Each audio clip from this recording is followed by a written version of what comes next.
High everyone, recipe with গুণগীতলৈ আপোনাক সকলোকে স্বাগতম জনাইছোঁ। আজি আহিছোঁ মই এটা নতুন ৰেচিপি লৈ, সাধাৰণভাৱে বনোৱা চুজিৰ লাড়ু।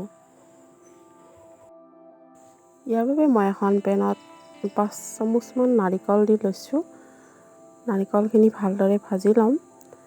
নাৰিকলৰ কেঁচা ভাৱটো আঁতৰি যাব লাগিব।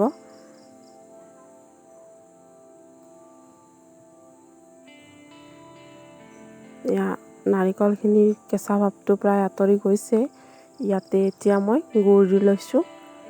5 চামুচ নাৰিকলৰ লগত মই 3 চামুচ গুড় দিছোঁ। আৰু গুড়খিনিৰ সৈতে নাৰিকলখিনি আকৌ ভাজি ল'ম।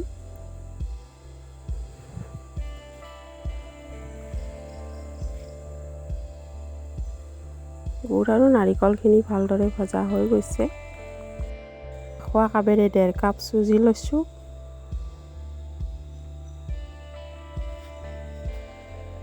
তাৰপিছত কেৰাহীখনত অকণমান ঘি দি লৈছোঁ।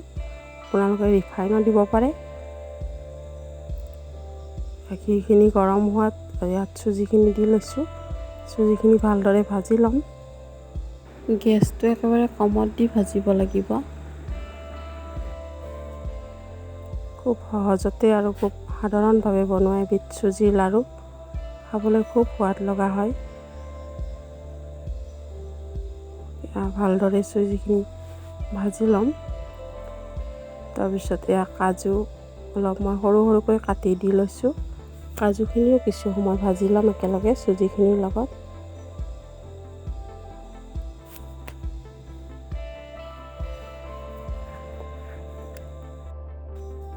তাৰপিছত মই গাখীৰ লৈছোঁ।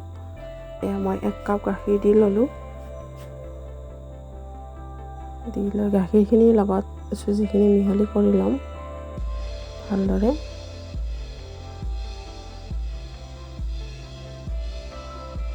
মই আকৌ 1/2 কাপ গাখীৰ দিলোঁ। চুজিখিনি ভালদৰে মিহলি কৰি ল'ম গাখীৰখিনিৰ সৈতে। হৈয়ে গৈছে। যিহেতু চুজিয়ে পানী বা গাখীৰ সোনকালে শুহি লয়, তো গাখীৰ বা পানী দিয়াৰ পিছত হৈয়ে যায় সোনকালে। এতিয়া মই হাতত অকণমান ঘি লৈ কিনে লাড়ুখিনি বনাম।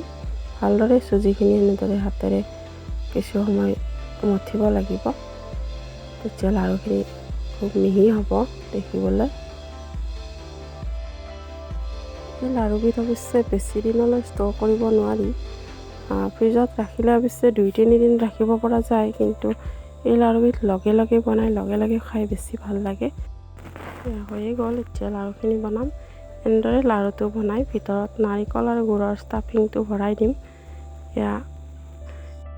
হৈয়ে গ'ল। এনেদৰে মই বেছি দেখুওৱা নাই, খুব সহজ যিহেতু সকলোৱে কৰিব পাৰিব। হৈয়ে গ'ল গোটেইখিনি লাড়ু বনোৱা। চাওকচোন কিমান ধুনীয়া হৈছে। খাবলৈ খুব সোৱাদ লগা হয়। ভিডিঅ'টি শেষলৈ চোৱাৰ বাবে ধন্যবাদ। তেনেহ'লে আজিলৈ আহিছোঁ। লগ পাম আকৌ এটি নতুন ভিডিঅ'ৰ সৈতে। Bye bye.